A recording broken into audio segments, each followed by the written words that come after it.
Hello everyone. तो कैसे हो तुम लोग। इस वीडियो में तुम सबको स्वागत है। इस वीडियो में मैं तुमको बताऊंगा जो तुम्हारे पास अभी लिमिटेड टाइम है, यानी कि लगभग 1 महीने का, इसके अंदर तुम कैसे किस स्ट्रैटेजी के साथ पढ़ाई करोगे, पूरा प्रॉपर स्टेप्स क्या रहना चाहिए ताकि तुम्हारा जो स्कोर है वो मैक्स टू मैक्स आ सके।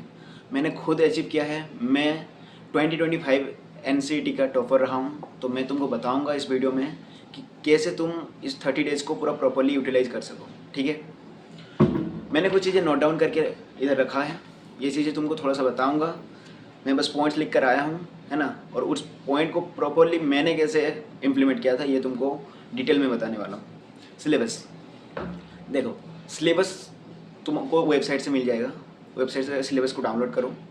फिर उसको कैसे करना है देखो, जो सिलेबस है ना उसमें तुम्हारा जो जो चैप्टर्स सब्जेक्ट है, पहले उस सब्जेक्ट को डिफरेंट पेजेस में लिख लो। फिर उसके अंदर क्या रहना चाहिए पता है, ये मेरा जैसे सब्जेक्ट रहा, सब्जेक्ट के अंदर रहेंगे चैप्टर्स के अंदर टॉपिक के अंदर सब टॉपिक। ये सब चीज़ें तुमको डिटेल में लिखना है। लिखने के बाद तुमको क्या करना है, उसके साइड में बॉक्स बनाते हुए जाना है। हर एक सब टॉपिक के सामने, हर एक टॉपिक के सामने बॉक्स रहना चाहिए। और फिर इसी तरह से पूरे हर एक सब्जेक्ट का तुम बना लिए। ये रहा तुम्हारा सिलेबस। अब सिलेबस का पूरा डिटेल में तुमको अगर एनालिसिस करना है, जानना है पूरा डिटेल में वो क्या पूछना चाहता है एग्जामिनर, तो फिर तुमको देखना पड़ेगा PYQ। एक बार PYQ के थ्रू तुमको गो थ्रू होना पड़ेगा।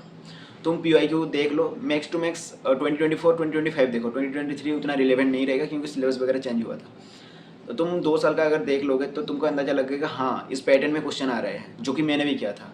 PYQ देखोगे, सबसे बढ़िया सोर्स होता है तुम्हारा एनालिसिस का, वो रहता है PYQ। PYQ के थ्रू तुमने एनालिसिस कर लिया, है ना। उसके बाद तुमको क्या करना है, तो उस टॉपिक वगैरह जो तुम लिखे थे, जो टॉपिक सब टॉपिक, उसको 1 बाय 1 कंप्लीट करने के लिए तुमको ढूंढना पड़ेगा लेक्चर। लेक्चर कहाँ पे मिलेगा भाई, लेक्चर मिलेगा तुमको प्लेलिस्ट के थ्रू। डिफरेंट प्लेलिस्ट है, तुम कमेंट करो जिसका भी तुमको प्लेलिस्ट चाहिए, मैं तुमको प्लेलिस्ट दूंगा। जैसे कोई भी सब्जेक्ट का तुमको प्लेलिस्ट चाहिए, मैं प्लेलिस्ट बना के दे दूंगा, तुम वहाँ से पढ़ाई करोगे। ठीक, तो प्लेलिस्ट तुमको मिल गया। प्लेलिस्ट के अंदर लेक्चर रहेंगे। तुम अपना टॉपिक देखोगे और उसी के हिसाब से प्लेलिस्ट के अंदर तुमको ढूंढोगे उस लेक्चर को, फिर लेक्चर को करते हुए जाओगे। लेक्चर कैसे करना है, सबसे बड़ा क्वेश्चन। तो हमने क्या देखा, पहले सिलेबस देखा, PYQ, मैंने प्लेलिस्ट दिया, प्लेलिस्ट के अंदर लेक्चर कैसे करना है देखो। लेक्चर ऐसे करना है कि एक पूरा स्लाइड चल रहा है, स्लाइड के दौरान ध्यान से सुनो। पहले लिखने की जल्दबाजी नहीं, अभी नोट्स बनाने के लिए उतना टाइम नहीं रहेगा। अब नोट्स बनाने का टाइम नहीं है। नोट्स तुमने बना लिया जितना बना रखे हो, या फिर नहीं बनाए तो कोई दिक्कत नहीं। अभी एंड का टाइम है, जो पढ़ोगे वही एग्जाम में एज आने तो वाला ही दिखाई दे रहा है, तो अभी क्यों ही बनाओगे नोट्स, ठीक है ना। तो अभी क्या है कि तुमको 2 कॉपी चाहिए लेक्चर के दौरान। पहला तो शॉर्ट नोट के लिए एक छोटा सा कॉपी, हर एक सब्जेक्ट के लिए एक छोटा कॉपी रख लो, काफ़ी रहेगा। और एक रफ कॉपी, वो सब सब्जेक्ट के लिए पूरा रहने वाला है। शॉर्ट नोट का क्या काम है, जब तुम लेक्चर चल रहा है, एक स्लाइड पूरा कंप्लीट हुआ, स्लाइड के अंदर टीचर रुक गए एकदम पूरी तरीके से, उनको पोज कर दिए तुम। अब पहले शॉर्ट नोट तुम बना लोगे। शॉर्ट नोट कैसे रहेगा, एक कॉपी रहेगा, कॉपी में एक पेज को 2 हाफ में डिवाइड कर दो, और हर एक हाफ को थोड़ा इंपॉर्टेंट पॉइंट। शॉर्ट नोट में क्या रहना चाहिए, इंपॉर्टेंट फार्मूला रहना चाहिए। अगर तुम फिजिक्स के क्वेश्चन वगैरह है तो उसमें क्या इंपॉर्टेंट फार्मूला अप्लाई हो रहा है, या फिर अगर बायोलॉजी या फिर थियोरेटिकल सब्जेक्ट है उसमें ऐसा पॉइंट नोट डाउन करो जो मैक्सिमम टाइम तुम भूल जाते हो, ठीक है। तो इसी तरह से जो पॉइंट्स तुमको लग रहे हैं मैं बाद में भूल जाऊँगा या फिर बहुत इंपॉर्टेंट है, तो फिर उसी को नोट डाउन करो शॉर्ट नोट में। ज़्यादा उसको बड़ा नहीं, नाम ही है उसका शॉर्ट नोट, तो उसको बड़ा मत करना। फिर तुम्हारे रफ कॉपी का क्या इस्तेमाल है, रफ कॉपी में तुमको हर एक चीज़ को स्पीड में लिखना है। इतना स्पीड बस तुम्हारे दिमाग में चीज़ें मतलब सबकॉन्शियसली जाना चाहिए, हाँ ये है।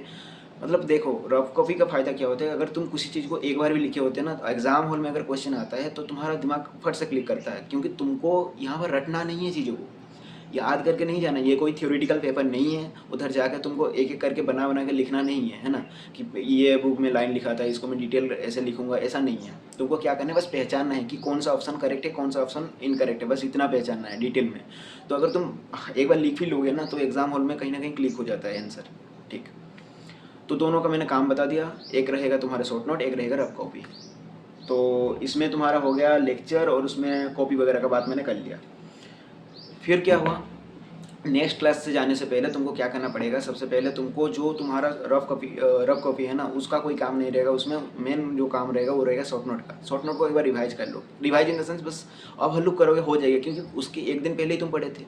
एक बार उसे देख लोगे तो कहीं ना कहीं हो जाएगा। इसी तरह से तुम्हारा शॉर्ट नोट के अंदर ना कहीं मैक्स टू मैक्स 5 से 6 या फिर 7 पेज के अंदर पूरा चैप्टर आ जाएगा। तो कभी भी अगर उसको रिवाइज एंड में करोगे, जैसे 10 दिन बचे होंगे, तो उस टाइम पे तुम्हारा एकदम स्पीड में हो जाएगा। 6 पेजेस ऐसे पलटाओगे तो हो जाएगा, ठीक है ना। तो अभी आता है कि सब कुछ तो बढ़िया चल रहा है, लेकिन दिक्कत आ रहा है टाइम मैनेजमेंट कैसे करूँ 7 सब्जेक्ट का। देखो, इसके लिए पहले मैं तुमको क्वेश्चन प्रैक्टिस का बता देता हूँ। क्वेश्चन प्रैक्टिस कहाँ से करोगे? सीयूटी का पीवाईक्यू बेस्ट सोर्स रहेगा, और एनसीटी का 3 साल का पीवाईक्यू। एनसीटी का पीवाईक्यू इसलिए करना है क्योंकि तुमको रिलेवेंसी पता चलेगा कौन से क्वेश्चन मतलब हमको करना है। लेकिन सीयूटी का पीवाईक्यू तुमको प्रैक्टिस के लिए करना है। कितने? 4 साल का। 4 साल का सीयूटी का पीवाईक्यू कर लो, वो बेटर होगा। और उसी के साथ क्या करना है तुमको, उसको कहाँ से ढूंढना है? यूट्यूब पे जाओगे, जाकर सर्च करोगे कोई चैप्टर का नाम, बगल में लिखोगे सीयूटी पीवाईक्यू डिस्कशन, तो पहले 1-2 वीडियो जो भी आएंगे उसको देख लेना। वहाँ से तुमको क्या होगा, टीचर एक्सप्लेन करते हुए दिखेंगे, टीचर का एक्सप्लेनेशन ध्यान से सुनो, उसका उनके क्वेश्चन अप्रोच करने का तरीका देखो, वहाँ से तुमको क्लिक करेगा कि हाँ इस पैटर्न में क्वेश्चन को सॉल्व करना है। फिर उसी को एग्जैक्ट तुम कैरी ऑन करोगे, ठीक है। और डिफरेंट क्वेश्चन जो टीचर कराएंगे उसको करते हुए जाना है। उस दौरान तुमको जो भी इंपॉर्टेंट क्वेश्चन लगेगा उसको शॉर्ट नोट में इंक्लूड करते हुए चले जाना है। शॉर्ट नोट तुम्हारा कंपाइल एकदम बढ़िया तरीके से हो जाएगा इससे, और तुम्हारे पास एकदम सेटअप रहेगा। कुछ इंपॉर्टेंट क्वेश्चन, कुछ इंपॉर्टेंट फार्मूला, कुछ इंपॉर्टेंट पॉइंट्स, वो हो गया तुम्हारा शॉर्ट नोट। वो लास्ट के अगर तुम देखोगे ना 6-7 दिन, 1 हफ्ता भी बचा होगा ना, तो उसमें बस ऐसे पलटाओगे तो तुम्हारा रिवीजन हो जाएगा आराम से बढ़िया तरीके से। तो फिर अब टेस्ट मैंने तो बता दिया ना कहाँ से क्वेश्चन प्रैक्टिस करना है। सीयूटी का पीवाईक्यू सर्च करोगे, कोई भी चैप्टर का नाम सीयूटी पीवाईक्यू डिस्कशन, तो उधर मिल जाएगा। और जैसे तुम अगर हायर लेवल के करने चाहते हो, अगर तुम फिजिक्स के हो, केमिस्ट्री या फिर बायोलॉजी के, तो उसको कहाँ से करोगे? नीट का भी पीवाईक्यू कर सकते हो। मैथमेटिक्स के लिए तो नहीं होगा, लेकिन फिजिक्स केमिस्ट्री बायोलॉजी के लिए नीट का पीवाईक्यू कर सकते हो। सिर्फ पीवाईक्यू वाला पोर्शन नहीं करना। लेकिन मैं बोलूँगा अगर टाइम नहीं है तो सीयूटी तक ही सीमित रखना, क्योंकि उतना हाई लेवल तक क्वेश्चन नहीं आता है। फिर आ गया टेस्ट। देखो 7 सब्जेक्ट का पेपर होता है, 7 सब्जेक्ट का पेपर में बहुत ज़्यादा टाइम लगता है भाई। तो टाइम मैनेजमेंट का तुम्हारे पास अगर मतलब पहले से अंडरस्टैंडिंग बना नहीं है या फिर प्रैक्टिस नहीं है, तो फिर उसके लिए टेस्ट देना पड़ता है ना। 7 सब्जेक्ट को कैसे मैनेज करना है? पहली बात, जब तुम 7 सब्जेक्ट का प्रिपरेशन करोगे ना, तो उसके दौरान सबसे इंपॉर्टेंट चीज़ रहेगी, क्वेश्चन नहीं आता है तो स्किप करना सीखो। स्किप करना बेटर ऑप्शन होता है हमेशा। अगर तुमसे दिख रहा है ये मेरे से सॉल्व नहीं हो रहा है, तो उसको स्किप करके आगे बढ़ो। 2 राउंड में पेपर सॉल्व होता है, पता है ना। मैं इसके रिलेटेड पूरा वीडियो लाऊंगा कैसे पेपर सॉल्व करना है, क्योंकि बहुत इंपॉर्टेंट है भाई। बच्चे क्या करते हैं, मैक्सिमम पेपर कंप्लीट नहीं कर पाते। मैं पेपर जब कंप्लीट किया था ना, तो उधर एक बच्ची थी, उसने सिर्फ 2 या फिर 3 इतना ही मतलब सब्जेक्ट का पेपर वो करके मतलब बाहर निकले हम। वो बता रही थी कि भाई मैंने सिर्फ 3 सब्जेक्ट अटेम्प्ट कर पाया, मेरे से नहीं बन पाया, बाकी के रह गए। तो क्या दिक्कत था? टाइम मैनेजमेंट का दिक्कत हुआ था ना उसे। तो मैंने भी यही बोला था कि देखो इसके लिए टेस्ट 1-2 देना चाहिए पहली बात। और दूसरी बात ये जो होना चाहिए, तुमको स्किप करने की मतलब आदत डेवलप करना पड़ेगा। ये होता है। टेस्ट कहाँ से मिलेंगे तुमको? टेस्ट मार्केट में जो भी प्रोवाइड कर रहे हैं जो लोग, उनका दे दो टेस्ट।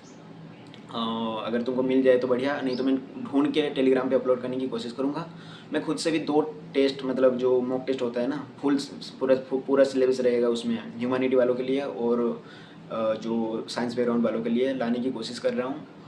बस प्रैक्टिस के लिए। ऐसा मेरा कुछ भी मोटो नहीं है कि हाँ मैं उसी को लाऊंगा उसको बेचूंगा, ये मेरा मोटो नहीं है। बस तुम्हारे प्रैक्टिस के लिए 2-2, 4 या फिर ऐसा कुछ बनाने की कोशिश कर रहा हूँ।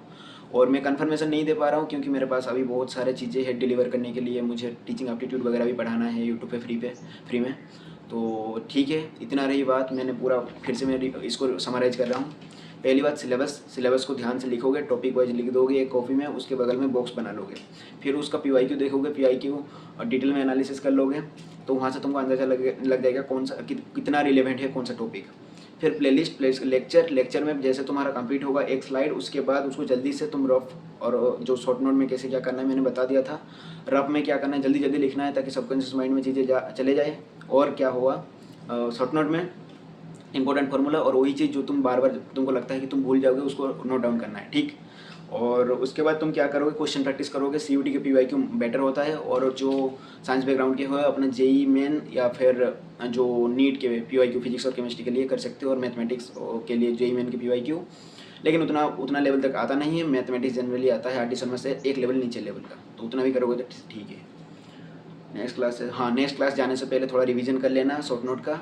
और जब PYQ करते रहोगे ना, जो क्वेश्चन प्रैक्टिस करोगे CVT के PYQ के थ्रू, NCT के 3 साल के PYQ के थ्रू, तो उस दौरान कुछ इंपॉर्टेंट चीज़ें, इंपॉर्टेंट क्वेश्चन मिलेंगे, उसको शॉर्ट नोट में इंक्लूड करो। फिर 7 सब्जेक्ट का पेपर होता है, तो इसमें टेस्ट देना जरूरी रहता है, क्योंकि उसमें क्या होता है, टाइम मैनेजमेंट का इशू हो सकता है। तो अभी से थोड़ा करके तुमको स्किप करने की एबिलिटी, कौन सा क्वेश्चन को करना है और कौन सा क्वेश्चन को छोड़ना है, इतना जजमेंटल एबिलिटी तुम अभी से ले आओ दिमाग में। जजमेंट कर लो कि हाँ इसको करना है, इसको छोड़ना है, ये क्वेश्चन जल्दी सॉल्व हो जाएगा तो इसको करके चला जाता हूँ। फिर एक बार तुम गो थ्रू हो जाओगे तो फिर 2 राउंड वे में पेपर, फिर से आओगे बैक, जो क्वेश्चन छूट गए थे उसको फिर से कर लोगे। इसके रिलेटेड मैं वीडियो लाने वाला हूँ, टेस्ट कैसे अटेम्प्ट करना है और एग्जाम हॉल में कैसे क्वेश्चन को, मतलब किस क्वेश्चन को कैसे अटेम्प्ट करते हुए पूरा टाइम मैनेजमेंट के साथ पेपर को कंप्लीट करना है। ठीक है, थैंक यू सो मच। कोई और डाउट है तो बता दो। ये मैंने सब अप्लाई किया था, मैं खुद बता रहा हूँ, मैंने अप्लाई किया था, तभी मेरा सबसे ज़्यादा परसेंटाइल बना था BSc B.Ed में, NCET 2025 में। ऑल द वेरी बेस्ट, पढ़ते रहो। कुछ भी डाउट है कमेंट सेक्शन में लिखो